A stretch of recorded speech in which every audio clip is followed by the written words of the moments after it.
દાતામાં રાષ્ટ્રપ્રેમ અને સાંસ્કૃતિક વારસાનો અનોખો સંગમ. આઝાદીના અમૃત મહોત્સવ અને રાષ્ટ્રપર્વની ઉજવણીના ભાગરૂપે બનાસકાંઠા જિલ્લાના દાતા તાલુકા વહીવટીતંત્ર દ્વારા એક વિશેષ અને પ્રેરણાદાયી તિરંગા યાત્રાનું આયોજન કરવામાં આવ્યું હતું. 13 ઓગસ્ટ 2026ના રોજ સવારે 8:30 વાગ્યે શરૂ થઈ આ યાત્રા માત્ર દેશભક્તિ પૂરતી સીમિત ન રહેતા સ્થાનિક ઐતિહાસિક અને સ્થાપત્ય વારસાને ઉજાગર કરવાનો એક સરાહનીય પ્રયાસ બન્યો હતો. આ યાત્રાનો પ્રારંભ દાતાના હરિયાવ મુકામે આવેલી પ્રાચીન વાવ ખાતે થયો હતો અને તેનું સમાપન દાતા સ્થિત આઝાદ ચોક ખાતે થયું હતું.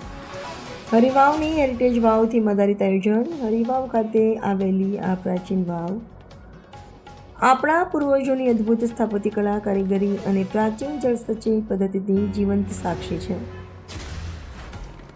આ વર્ષે વહીવટીતંત્ર દ્વારા યાત્રાને હરિવાવની હેરિટેજ વાવની થીમ સાથે જોડવામાં આવી છે, જેથી નવી પેઢીના પોતાના સમૃદ્ધ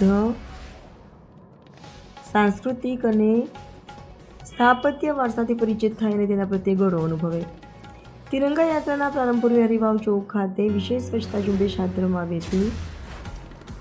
અભિયાન હેઠળ પ્રાચીન વાવ અને તેના આસપાસના પરિસરની સંપૂર્ણ સફાઈ કરવામાં આવી હતી.